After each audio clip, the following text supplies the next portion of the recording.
اسلامی تاریخ کا وہ دور جس میں امام حسین نے یزید کی بیعت سے انکار کیا، دراصل ایک فیصلہ کن مرحلہ تھا۔ رسول اللہ صلی اللہ علیہ وسلم کے وصال کے بعد خلافت کا نظام قائم ہوا جو خلفائے راشدین کے بعد بنو امیہ کی حکومت میں بدل گیا۔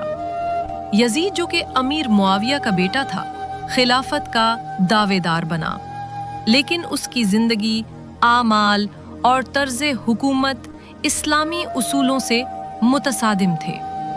امام حسین جو رسول اللہ صلی اللہ علیہ وسلم کے نواسے تھے، اس طرز خلافت کو تسلیم کرنے کو تیار نہ تھے۔ یزید نے تمام گورنروں کو حکم دیا کہ امام حسین سے بیعت لی جائے، بصورت دیگر ان کا سر قلم کر دیا جائے۔ امام نے بیعت سے انکار کر دیا، مدینہ سے مکے کی طرف ہجرت کی اور وہاں اہل کوفہ کے خطوط موصول ہونے لگے جن میں مدد اور نصرت کی یقین دہانی کروائی گئی۔ امام حسین نے اپنے اہل بیت اور اصحاب کے ساتھ کوفہ کی طرف روانگی کا فیصلہ کیا۔ راستے میں حر بن یزید نامی لشکری نے راستہ روک لیا۔ امام حسین نے فرمایا، میں اس وقت واپس لوٹ جاؤں گا جہاں سے آیا ہوں اگر تم اجازت دو، مگر حر نے انہیں آگے جانے کی اجازت دی لیکن کوفہ داخل ہونے سے روکا۔ بالآخر 2 محرم 61 ہجری کو امام کا قافلہ کربلا کے میدان میں خیمہ زن ہوا۔ کربلا ایک سنسان بنجر میدان تھا جس کے قریب فرات کا دریا بہہ رہا تھا۔ امام حسین نے خیمے دریا سے کچھ فاصلے پر نصب کیے۔ ابتدا میں پانی تک رسائی ممکن تھی، لیکن جلد ہی ابن زیاد کے حکم پر عمر بن سعد نے امام کے قافلے کا پانی بند کرنے کا حکم دیا۔ 7 محرم کو حکم جاری ہوا کہ امام حسین کے خیموں تک پانی نہ پہنچنے دیا جائے۔ لشکر یزید نے دریا کے کنارے پہرا لگا دیا۔ خیموں میں پیاس بڑھنے لگی، خاص طور پر بچوں اور خواتین کی حالت ابتر ہو گئی۔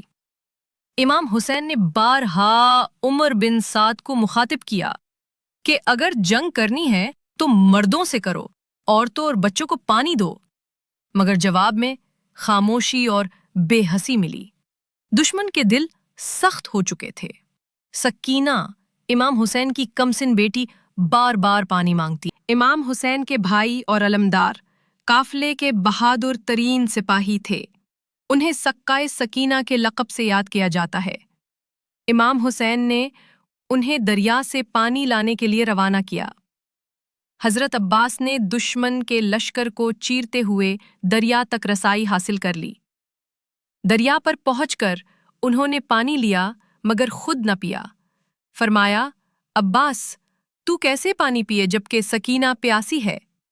مشک بھری واپس روانہ ہوئے، مگر شمر اور اس کے ساتھیوں نے حملہ کر دیا۔ ان کے بازو قلم کیے گئے، مشک چھین لی گئی اور حضرت عباس شہید ہو گئے۔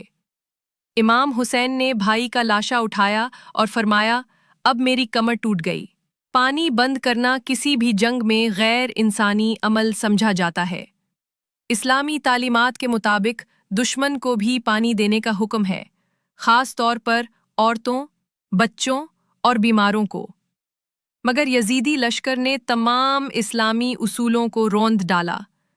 پیاس کی شدت، گرمی، بھوک، سب کچھ برداشت کیا مگر حق پر ڈٹے رہے۔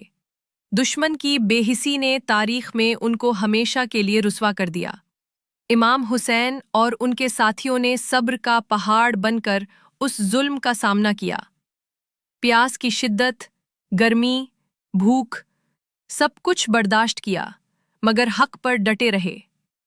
دشمن کی بے حسی نے تاریخ میں ان کو ہمیشہ کے لیے رسوا کر دیا۔ 9 محرم کی شب جب جنگ طے ہو چکی تھی، امام حسین نے دشمن سے مہلت طلب کی تاکہ وہ اور ان کے اصحاب اللہ کی عبادت کر سکیں۔ اس رات امام نے اپنے ساتھیوں کو خیمے میں جمع کیا اور فرمایا، کل ہمارا آخری دن ہو سکتا ہے، جو جانا چاہے جا سکتا ہے، میں بیعت ہٹا رہا ہوں، مگر کسی نے خیمہ نہ چھوڑا، سب نے وفاداری کا اعلان کیا۔ حضرت زہیر نے کہا، اگر مجھے 1000 بار مارا جائے میں پھر بھی آپ کا ساتھ نہ چھوڑوں گا۔ شب بھر قافلہ عبادت میں مصروف رہا۔ قرآن کی تلاوت، سجدے، دعائیں اور گریوزاری کا سماع تھا۔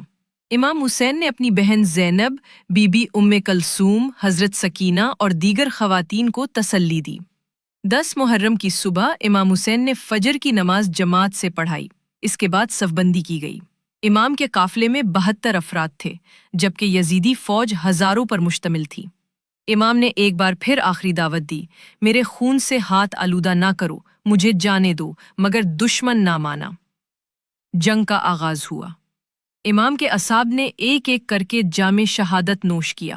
علی اکبر، قاسم، حبیب ابن مظاہر، ظہیر، سب کے سب شہید ہو گئے۔ جب امام حسین نے محسوس کیا کہ لشکر یزید رحم نہیں کھا رہا تو انہوں نے اپنے شیرخوار بیٹے علی اصغر کو گود میں لیا۔ خیمے سے باہر آئے اور فرمایا، اگر مجھ پر رحم نہیں تو اس بچے پر کر لو، یہ پیاسا ہے۔ مگر جواب میں حرملہ کا تیر آیا جو بچے کے گلے کو چیر گیا۔ امام حسین نے خون کو آسمان کی طرف اچھالا اور فرمایا، اے اللہ، یہ تیرے لیے ہے، حسین کا رب پر یقین کامل ہے۔ بالآخر تنہا رہ جانے کے بعد امام حسین نے دشمنوں کا سامنا کیا۔ ان پر ہر طرف سے حملے ہونے لگے۔ زخموں سے چور امام زمین پر گرے۔ شمر نے سجدے میں سر قلم کیا، یعنی مظلومیت نے ظالم کے خلاف ایسی فتح حاصل کی جو رہتی دنیا تک مثال بن گئی۔ شہادت کے بعد امام زین العابدین، حضرت زینب اور دیگر خواتین و بچوں کو قیدی بنا کر کوفہ اور پھر شام لے جایا گیا۔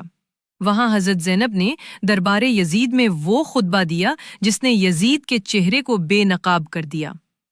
اے یزید، تو سمجھتا ہے کہ تو نے ہمیں شکست دی، مگر نہیں، ہم نے قربانی دی ہے اور اللہ نے ہمارے خون کو بلند کیا ہے۔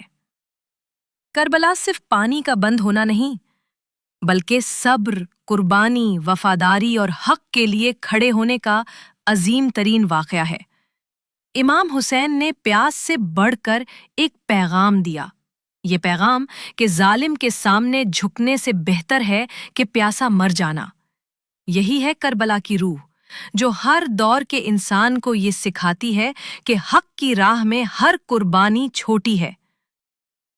امام علی بن حسین زین العابدین، جنہیں بیماری کی حالت میں جنگ کے دن خیمے میں رکھا گیا، کربلا کے بعد کے سفر میں اسلام کی روحانی قیادت سنبھالتے ہیں۔ ان کی موجودگی تاریخ کی ایک اہم علامت ہے۔ طاقتور نہ ہوتے ہو بھی حق کی حفاظت کیسے کی جاتی ہے؟ امام زین العابدین کو جب یزید کے دربار میں لایا گیا تو ان کی کمزوری، زنجیروں کی بیڑیاں اور آنکھوں میں حزن کے باوجود ان کے الفاظ نے دربار کو ہلا کر رکھ دیا۔ انہوں نے فرمایا، اے یزید، تو سمجھتا ہے کہ تو نے ہمیں شکست دی، مگر ہم اہل بیت وہ ہیں جن پر اللہ نے تطہیر نازل فرمائی۔ ہم وہ ہیں جن کے دل میں نہ فخر ہے نہ کینہ، صرف اللہ کی رضا ہے، جسے دنیا تاریخ حریت کے طور پر یاد رکھتی ہے۔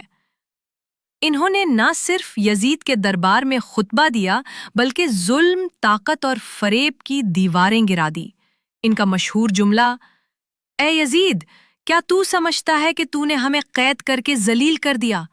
سن لے، ہم نے عزت اللہ سے پائی ہے اور تو رسوا ہوا۔ یہ خطبہ نہ صرف حوصلے کی مثال تھا بلکہ یہ کربلا کی تکمیل تھا۔ یہ اعلان تھا کہ شہادت خاموشی نہیں، بغاوت ہے۔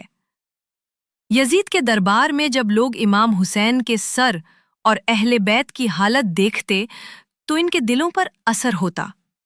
یزید کو احساس ہوا کہ لوگوں کی ہمدردی اہل بیت کے ساتھ ہے۔ اس نے قافلہ اسیران کو عزت سے مدینہ واپس بھیجنے کا اعلان کیا، مگر تاریخ اسے معاف نہ کر سکی۔ تاریخ نے یزید کو ہمیشہ کے لیے ظالم، فاسق اور جابر قرار دیا۔ اس کے بعد خلافت کے نظام پر سوالات اٹھنے لگے۔ یزید کی حکومت زیادہ دیر نہ چل سکی اور بنو امیہ کا زوال قریب آ گیا۔ قافلہ اسیران جب مدینہ واپس پہنچا تو پورا شہر غم میں ڈوب گیا۔ لوگوں نے امام حسین کی شہادت اور اہل بیت کی مظلومیت پر گریہ کیا۔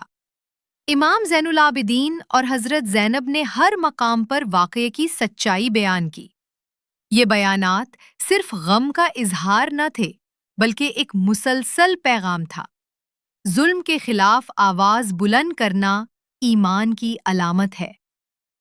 کربلا ہمیں سکھاتا ہے، پیاس جسم کی ہوتی ہے، مگر حق کا پیغام روح کو سیراب کرتا ہے۔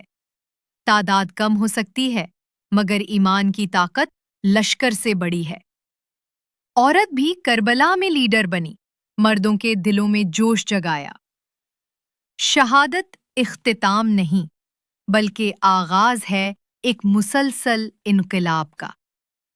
امام حسین نے سجدے میں سر دے کر بتایا کہ جبر کے سامنے جھکنا حرام ہے، چاہے پانی بند ہو، خیمے جلا دیے جائیں، بچے پیاسے ہوں، مگر ظلم کے سامنے جھکنے کا نام زندگی نہیں۔ کربلا تاریخ نہیں، ایک جاری پیغام ہے۔ آج جب دنیا میں ظلم ہو، جبر ہو، ناانصافی ہو، تو کربلا ہمیں یاد دلاتی ہے کہ خاموش رہنا جرم ہے۔